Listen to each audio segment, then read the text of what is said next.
अब्दुल राशिद जी। Sir, chairman साहब आपका बहुत बहुत सर चल नहीं रहा है, आपका बहुत बहुत शुक्रिया। उठो मेरी दुनिया के गरीबों को जगा दो, काख उम्रा के दरो दीवार हिला दो, जिस खेत से दहकान को मैसर न हो रोज़ी, उस खेत के हर खोशे गुंदुम को जला दो। चेयरमैन साहब, पब्लिक सेक्टर की हालत क्या है मैं आपको अपनी मिसाल से बताता हूँ। 2008 में मैं भी पब्लिक सेक्टर में काम करता था।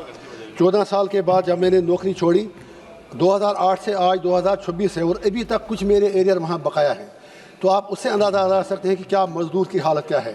मेरे प्रॉफिट का कहना है कि मज़दूर को मज़दूरी जो है वो पसीना आने से पहले दिया जाए, और क्या वजह है कि आज आप मज़दूर से उसके स्ट्राइक करने का भी हम हक़ छीन रहे हैं।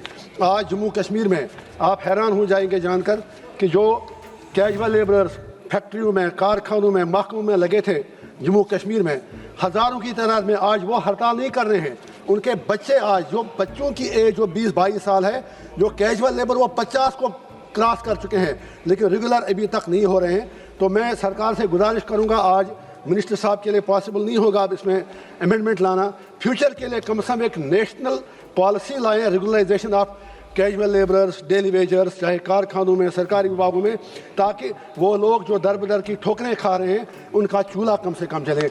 इसी तरह जो पोर्टर्स बॉर्डर पे काम करते हैं, करना से लेके कन्याकुमारी तक, फौज के साथ, BSF के साथ, जब उन्हें कुछ होता है उनके राइट्स बिल्कुल भी प्रोटेक्टेड नहीं। अभी सर जम्मू कश्मीर में 2 पोर्टर बारामूला में काम करते करते जहाँ बाक हुए, मामूली उनको मुआवजा मिलता है, कोई कंपनसेशन नहीं। तो हम सरकार से गुजारिश करेंगे कि पोर्टर्स जो हैं उनके राइट्स को प्रोटेक्ट करें जो बॉर्डर पर काम करते हैं। इसी तरह से जो अनस्किल्ड लेबर्स हैं उनके राइट्स का भी, मिनिमम वेजेस की यहाँ पर बात हो रही है। 350 में क्या आता है, अगर आप यहाँ ही देखेंगे हमारे पार्लियामेंट के अंदर ही, जो अब हम बाथरूम में जाते हैं तो जो बेचारे वो मुलाजिम लोग वहाँ पर हैं, जितनी बार वो हर MP को सलाम करते हैं उतनी उससे निस्फ तनख्वाह भी उनको नहीं मिलती है। वो भी एक अनऑर्गेनाइज्ड स्ट्रक्चर है।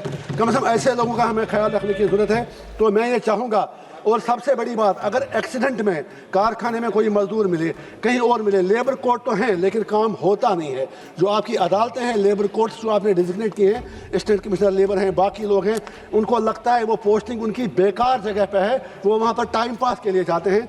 तो हमारी सरकार से गुजारिश होगी कि जब एक्सीडेंट में किसी मुलाजिम का, किसी मजदूर का, किसी कारकुन की बाजू कटती है, किसी का पाँव कटता है, तो उसको फिर दर बदर की ठोकरें खानी पड़ती हैं।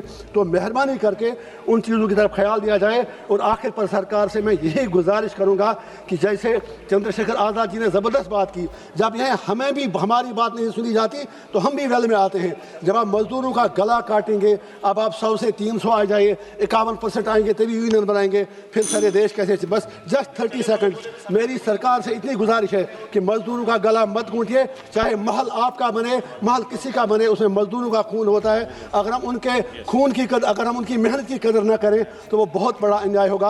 आपका बहुत बहुत शुक्रिया, थैंक यू। देश और दुनिया की तमाम बड़ी खबरों से जुड़े रहने के लिए लाइक करें, सब्सक्राइब करें YouTube पर सच को हिंदी चैनल, और बेल आइकन दबाकर पाएं लेटेस्ट अपडेट सबसे पहले।